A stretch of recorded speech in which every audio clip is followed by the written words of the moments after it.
चुनावी रणनीतिकार प्रशांत किशोर अपने दिए एक इंटरव्यू में बताते हैं कि 2024 के लोकसभा चुनाव में भाजपा ने अपना तीसरा सबसे सर्वश्रेष्ठ प्रदर्शन दिया है और कांग्रेस ने तीसरा सबसे खराब प्रदर्शन।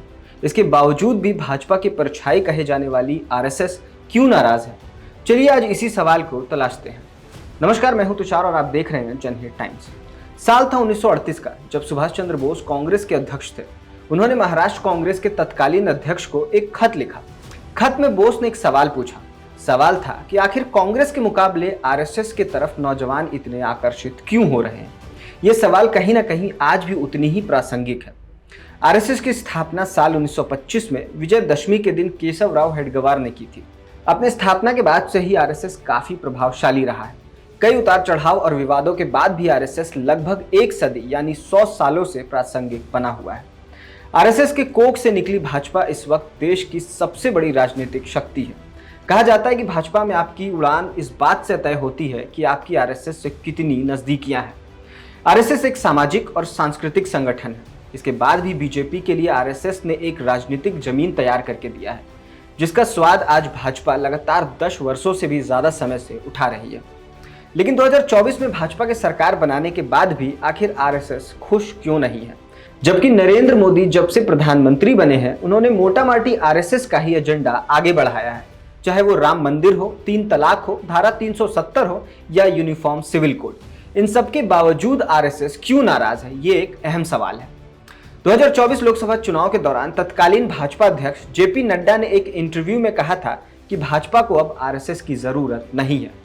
भाजपा अब इतनी सक्षम है कि वो अकेले मुकाबला कर सकती है। इस बयान के बाद हर कोई काफी हैरान था। कई लोग बताते हैं कि इस बात से आरएसएस के प्रचारकों और नेताओं को काफी धक्का लगा। इस चुनाव में आरएसएस का आधे मन से मैदान में उतरना भी भाजपा को भारी पड़ गया। कहा जाता है कि अगर भाजपा के 300 या उससे ज्यादा सीटें आ जाती तो आरएसएस धीरे धीरे अपने प्रचारकों को बुलाना शुरू कर देता, यानी विथड्रॉल कर लेता। लेकिन भाजपा के खराब प्रदर्शन ने आरएसएस को एक बार फिर से पैठ बनाने का मौका दे दिया है। 2024 के चुनाव परिणाम को भाजपा एक तरफ दिखाना चाहती है कि वो जीत गए हैं और उन्होंने एनडीए की सरकार बना ली है। वहीं दूसरी तरफ आरएसएस है जो ये भाजपा को एहसास दिलाना चाहती है कि भले ही आपकी सरकार बन गई हो, लेकिन आपने अपनी कई सीटें खो दी है जिसे नजरअंदाज नहीं किया जा सकता। कहा जाता है कि आरएसएस एक नेता के इर्द गिर्द घूमती राजनीति का भी पक्षधर कभी नहीं रहा है। संस्था का मानना है कि एक सेकेंड लाइन ऑफ लीडरशिप भी तैयार होनी चाहिए, जिसकी भाजपा में इस वक्त बेहद कमी है। भाजपा के पास लोकल लेवल पर कोई ऐसा नेता नहीं है जो प्रभावशाली और लोकप्रिय हो, जो चुनाव जिता सके। पूरी भाजपा इस वक्त प्रधानमंत्री मोदी की लोकप्रियता के भरोसे बैठी है। योगी आदित्यनाथ को अगर छोड़ दे तो भाजपा के पास कोई दूसरा ऐसा नेता नहीं जो अपने दम पर चुनाव खींच सके। आरएसएस के करीबियों का कहना है कि संस्था के लोगों को कई फैसलों में शामिल न करना भी आरएसएस को नागवार गुजरा है।